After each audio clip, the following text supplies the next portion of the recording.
കാണികൾക്കിടയിൽ നിന്നും ഒരു പെൺകുട്ടി എഴുന്നേറ്റ് നിന്ന് ഒരു ചോദ്യം ഡിവൈഎഫ്ഐ സ്റ്റേറ്റ് തല സെക്രട്ടറിയായ വി.കെ. സനോജിനോട് ചോദിച്ചു. എന്തു പറയണമെന്നറിയാതെ തപ്പിത്തടഞ്ഞു കുഴഞ്ഞുപോയ സഖാവ് വായിൽ തോന്നിയത് കോതക്ക് പാട്ട് എന്ന നിലയിൽ ചോദ്യങ്ങൾക്കല്ലാതെ എന്തൊക്കെയോ പറഞ്ഞുകൂട്ടി. പെൺകുട്ടിക്ക് സഹിച്ചില്ല, സഖാവിനിട്ട് കൊടുത്തു.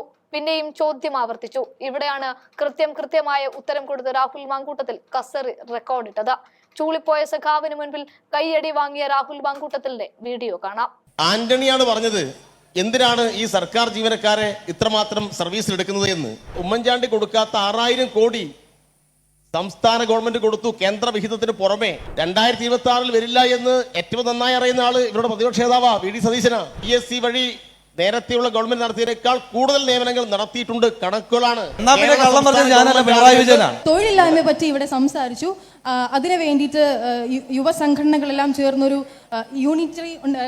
യുണൈറ്റഡ് ആയിട്ടൊരു എന്തോ ആലോചിക്കുന്നു എന്നൊക്കെ പറഞ്ഞു. അതുകൊണ്ട് ഞാൻ ചോദിക്കുകയാണ്, ഈ കഴിഞ്ഞ സെക്രട്ടേറിയറ്റ് ഇപ്പോൾ മുഖ്യമന്ത്രി പിണറായി വിജയൻ ആയതിനു ശേഷം സെക്രട്ടേറിയറ്റിന് മുമ്പിൽ CPO റാങ്ക് ലിസ്റ്റിലുള്ള കുറെ പേര് പട്ടിണി കിടന്നു, പട്ടിയെ പോലെ ബിസ്ക്കറ്റ് തലേന്നൊക്കെ കടിച്ചു തിന്നു, മണ്ണ് തിന്നു, ശവമഞ്ചത്തിൽ കിടന്നു. ഇതൊക്കെ നിങ്ങളുടെ കൺമുമ്പിൽ നടന്ന കാര്യങ്ങളാണ്.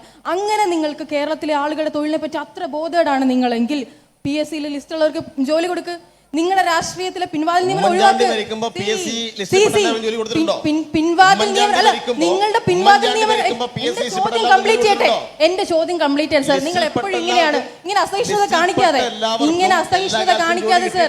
സാർ ഇങ്ങനെ അസഹിഷ്ണുത കാണിക്കാതെ സാർ. ഞാൻ ചോദിക്കട്ടെ സാർ. ചോദിച്ചു തീർക്കട്ടെ സാർ. സാർ ഞാൻ ചോദിച്ചു തീർക്കട്ടെ സാർ. 2 പാനലിസ്റ്റ് കുറെ നേരമായിട്ട് റോസ്റ്റ് ചെയ്തിട്ട് നിങ്ങൾക്ക് നല്ല അസഹിഷ്ണുത ഉണ്ടാവും എനിക്ക് അറിയാം. ഞാൻ സാർ ചോദിച്ചു തീർക്കട്ടെ സാർ. അതുകൊണ്ട് ഇത്ര സങ്കടമുള്ള ആളാണെങ്കിൽ നിങ്ങളുടെ ഈ പറയുന്ന രാഷ്ട്രീയക്കാരുടെ കുടുംബക്കാർക്ക് ഈ ജോലികളൊക്കെ കൊടുക്കുന്നൊക്കെ മാറ്റിവെച്ച് അർഹതപ്പെട്ടവർക്ക് ജോലി കൊടുത്ത് ഇവിടുത്തെ തൊഴിലില്ലായ്മ ഒന്ന് ഒഴിവാക്കി തരിക. നിങ്ങളൊന്ന് സഹായിക്കുക. ഇവിടെ ഉമ്മൻചാണ്ടി ഭരിക്കുന്ന ഘട്ടത്തിൽ നിയമന നിരോധനം നടപ്പിലാക്കിയവരാണ്. ആന്റണിയാണ് പറഞ്ഞത് എന്തിനാണ് ഈ സർക്കാർ ജീവനക്കാരെ ഇത്രമാത്രം സർവീസിൽ എടുക്കുന്നത് എന്ന്. മറന്നുപോയോ? ഉമ്മൻചാണ്ടിയും ആന്റണിയും ഭരിക്കുമ്പോഴാണ് കേരളത്തിൽ 3000-ഓളം സ്കൂളുകൾ അടച്ചുപൂട്ടാൻ തീരുമാനിച്ചത്. ഉമ്മൻചാണ്ടി ഭരിക്കുന്ന ഘട്ടത്തിലാണ് ഹൈവേ വികസനത്തിന് ഭൂമി ഏറ്റെടുത്ത് കൊടുക്കുന്നതിൽ വീഴ്ച വരുത്തി. അങ്ങനെ വീഴ്ച വന്നതിന്റെ ഭാഗമായിട്ട് ദേശീയപാത അതോറിറ്റിയുടെ ആൾ ഇവിടെ തുടങ്ങി ഓഫീസ് അടച്ചുപൂട്ടിയിട്ട് നാട് വിട്ടു. ഭാഗ്യവശാൽ കേരളത്തിലെ ജനങ്ങളുടെ ഭാഗ്യവശാൽ ഗവൺമെന്റ് മാറി. അങ്ങനെ ഗവൺമെന്റ് മാറിയിട്ട് ഉമ്മൻചാണ്ടി കൊടുക്കാത്ത 6000 കോടി സംസ്ഥാന ഗവൺമെന്റ് കൊടുത്തു, കേന്ദ്ര വിഹിതത്തിന് പുറമെ. അങ്ങനെയാണ് ഇന്ന് കാസർഗോഡ് മുതൽ തിരുവനന്തപുരം വരെ നീണ്ടുകിടക്കുന്ന ദേശീയപാത വികസനം ഇപ്പോൾ ഏതാണ്ട് 75% പൂർത്തിയായി. ഉമ്മൻചാണ്ടി തന്നെയാണ് ഭരിച്ചതെങ്കിൽ ഒരു കാരണവശാലും കേരളത്തിലെ ദേശീയപാത ഉണ്ടാവില്ല. ദേശീയപാത ഗവൺമെന്റ് ഇടതുപക്ഷം തുടങ്ങിയപ്പോൾ കീഴാറ്റൂരിൽ സമരം തുടങ്ങി.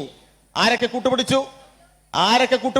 നിങ്ങൾ എന്താ പറഞ്ഞത്? ദേശീയപാത വേണ്ട, വയനാട്ടിലേക്ക് തുരങ്കപാത വേണ്ട, അല്ലെ, K-ഫോൺ വേണ്ട. നിങ്ങൾക്ക് ഭരണമില്ലാത്തത് കൊണ്ട് കേരളം ഒരു തരത്തിൽ രക്ഷപ്പെടാൻ പാടില്ല. ഒരു സംരംഭവും ഇവിടെ വരുന്നില്ല. കേരളം വ്യവസായികളുടെ ശവപ്പറമ്പ് എന്ന് വ്യാഖ്യാനിച്ചിട്ട് അത് പ്രചരിപ്പിക്കാനാണ് നിങ്ങൾക്ക് താല്പര്യം. പക്ഷെ കേരളത്തിലെ ജനങ്ങൾ നിങ്ങളുടെ കൂടെയല്ല. അതുകൊണ്ടാണ് 5 വർഷം ഭരണം നടത്തി വീണ്ടും 5 വർഷത്തെ ഭരണത്തിന്റെ ചുമതല ഇടതുപക്ഷ ജനാധിപത്യ മുന്നണിയെ ഏൽപ്പിച്ചത്. അതുകൊണ്ട് നിങ്ങൾ ഈ പറയുന്ന വാദങ്ങളെല്ലാം നിങ്ങൾ കുറച്ചാളുകൾ പരസ്പരം പറഞ്ഞ് രസിക്കുകയല്ലാതെ ഇതൊന്നും കേരളം വിശ്വസിക്കാൻ പോകുന്നില്ല എന്ന് തന്നെയാണ് പറയാനുള്ളത്. രാഹുൽ പറഞ്ഞു ഇനിയിപ്പോൾ 2026 കാര്യമൊക്കെ പറഞ്ഞല്ലോ. 2026 വരില്ല എന്ന് ഏറ്റവും നന്നായി അറിയുന്ന ആള് ഇവരുടെ പ്രതിപക്ഷ നേതാവാ വി.ഡി. സതീശനാ. ഇവരുടെ നേതാവ് സുധാകരനാ. അതുകൊണ്ടാണ് മായും പായും കൂട്ടിയിട്ട് ഇവരെ പരസ്പരം ഇരുന്ന വേദികളിൽ പരസ്പരം വിളിക്കുന്നത്. മറന്നുപോയിട്ടില്ല. പരത്തെറി വിളിയ നേരാവണ്ണം സഹോദരതുല്യമായി സംസാരിക്കാൻ ഇവരുടെ സംസ്ഥാന നേതാക്കൾ കഴിയുന്നില്ല. ഇങ്ങനെ ഒരാളെ കേരളത്തിന്റെ ഭരണം ആരെങ്കിലും ഏൽപ്പിക്കുവോ? അവിടെ ഇതെല്ലാം കേരളം കണ്ടുകൊണ്ടിരിക്കുകയാണ് സഹോദരി. ചോദ്യത്തിന് തന്നെ ഉത്തരം പറഞ്ഞത് ഉമ്മൻചാണ്ടി ഭരിക്കുന്ന സമയത്താണ് നിയമന നിരോധനം. ഇവിടെ ഇടതുപക്ഷം ഭരിക്കുന്ന സമയത്ത് കൃത്യമായ നിയമനങ്ങൾ നടക്കുന്നുണ്ട്. PSC വഴി നേരത്തെയുള്ള ഗവൺമെന്റ് നടത്തിയതിനേക്കാൾ കൂടുതൽ നിയമനങ്ങൾ നടത്തിയിട്ടുണ്ട്. കണക്കുകളാണ്. കണക്കുണ്ട്. ഒരു ചെറിയ സംശയം. 1,71,000 ആണോ വലുത്, 1,43,000 ആണോ വലുത്? 1,43,000 ആണ് വലുതെങ്കിൽ ശ്രീ പിണറായി വിജയനാണ് കേരളത്തിലെ ഏറ്റവും കൂടുതൽ ആളുകൾക്ക് തൊഴിൽ കൊടുത്ത സർക്കാർ. 1,71,000 വലിയ നമ്പരെങ്കിൽ ശ്രീ ഉമ്മൻചാണ്ടിയാണ് കേരളത്തിൽ ഏറ്റവും കൂടുതൽ ചെറുപ്പക്കാർക്ക് ജോലി കൊടുത്തത്. അതൊക്കെ രാഹുൽ ഇപ്പൊ പറയുന്ന ഇത് കണക്കല്ലേ? ഞാൻ പറയുന്നല്ലോ, തെറ്റായ കണക്കാണ് ഇതൊക്കെ. എന്റെ പൊന്നു സഹോദര, നിയമസഭയിൽ തെറ്റായ നിങ്ങളുടെ കണക്കാണ്. മുഖ്യമന്ത്രി ശ്രീ നിയമസഭയിൽ പിണറായി വിജയൻ കൃത്യമായ ചോദ്യത്തിന് കണക്കുകൾ മറുപടിയായി ഉണ്ട്. നക്ഷത്ര ചിഹ്നം ഇട്ട ഏറ്റവും ചോദ്യത്തിന് കൂടുതൽ മറുപടിയായിട്ട് കൊടുത്തിരിക്കുന്ന വാചകമാണ്. നിയമനം നടത്തിയ ഗവൺമെന്റ് എന്നാ പിന്നെ കള്ളം പറഞ്ഞത് ഞാനല്ല, പിണറായി വിജയനാണ്. UPSC നടത്തിയ പഠനത്തിന് UPSC റിപ്പോർട്ട് ഭാഗമായിട്ടുണ്ട്. UPSC പറഞ്ഞിട്ടുണ്ട് കേരളത്തിൽ ഏറ്റവും കൂടുതൽ നിയമനം. അല്ല, അതായത് ഒറ്റ അല്ലല്ല, കാര്യം ചോദിക്കട്ടെ സനോജ്. ഞാൻ പറയട്ടെ ഫിറോസേ, ഒരു മിനിറ്റ്. ഈ 5 വർഷം ഇപ്പോ കഴിഞ്ഞ ഒന്നാം പിണറായി ഗവൺമെന്റ് 5 വർഷം, അതിനുശേഷം വന്ന രണ്ടാം പിണറായി ഗവൺമെന്റ് ഈ ഇത്രയും വർഷക്കാലം, ഈ വർഷക്കാലത്തിൽ നടത്തിയിട്ടുള്ള നിയമനത്തിന്റെ കണക്കും ഉമ്മൻചാണ്ടിയും ആന്റണിയുടെ കാലത്ത് നടത്തിയിട്ട് നിയമനത്തിലെ കണക്കുകൾ കൃത്യമായി നമ്മുടെ മുമ്പിലുണ്ട്. അതിൽ രാഹുൽ ഇപ്പൊ ഒരു കണക്ക് പറഞ്ഞ് അതാണ് വലുതെന്ന് പറഞ്ഞാൽ അതിപ്പോ സമ്മതിക്കാൻ ബുദ്ധിമുട്ടാണ്. അതല്ല ശ്രീ സനോജ്, അതായത് ഞാൻ പറഞ്ഞ കണക്കെന്ന് പറയുന്നത് ഞാൻ രാവിലെ വീട്ടിൽ നിന്ന് എഴുതിക്കൊണ്ട് വന്ന കണക്കിനെ പറ്റിയല്ല ഞാൻ പറയുന്നത്. ഞാൻ പറയുന്നത് കേരള നിയമസഭയ്ക്കകത്ത് ഉത്തരവാദിത്തപ്പെട്ട നിയമസഭാ സാമാജികർ നക്ഷത്ര ചിഹ്നം ഇട്ടതും ഇടാത്തതുമായ ചോദ്യങ്ങൾ കൊടുക്കുമ്പോൾ കേരളത്തിന്റെ മുഖ്യമന്ത്രി ശ്രീ പിണറായി വിജയൻ കേരളത്തിന്റെ നിയമസഭയിൽ കൊടുത്ത മറുപടിയാണ്. അത് കള്ളമാണെങ്കിൽ നിയമസഭയെ തെറ്റിദ്ധരിക്കലാണ്, അവകാശ ലംഘനമാണ്. അതവിടെ നിൽക്കട്ടെ.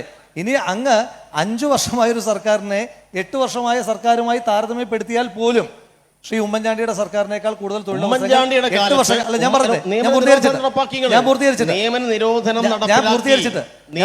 കൊടുക്കുന്നില്ല എന്ന നില വന്നു. സമരം നടന്നില്ലേ ശക്തമായിട്ട്? ഞാൻ പൂർത്തീകരിച്ചിട്ട് കേരളത്തിൽ അപ്രഖ്യാപിതമായ നിയമന നിരോധനം ഇപ്പോൾ നടക്കുന്നില്ലേ? ഞാൻ ഓരോരോ വകുപ്പുകളായിട്ട് പറഞ്ഞു തരണോ? ഓരോരോ വകുപ്പുകളായിട്ട് പറഞ്ഞു തരണോ? കേരളത്തിൽ ഏറ്റവും കൂടുതൽ കേരളത്തിൽ ഏറ്റവും അധികം നിയമനങ്ങൾ നടക്കുന്ന ഒന്ന് പറഞ്ഞോട്ടെ, പൂർത്തീകരിക്കട്ടെ. സഹോദര, ഒരുപക്ഷെ 2000-3000 ആളുകൾക്ക് തൊഴിൽ കിട്ടൂ. സ്വാഭാവികമാണത്. ഉമ്മൻചാണ്ടി ഭരിക്കുന്ന കാലത്ത് അങ്ങനെയാണ്. ബാക്കി വരുന്ന 7000 ആളുകളെ തെറ്റിദ്ധരിപ്പിച്ച് റോഡ് ഇറക്കിയിട്ട് പറയുന്നു ഇത് ഈ ഗവൺമെന്റ് കുറ്റം കൊണ്ടാണ് എന്ന്.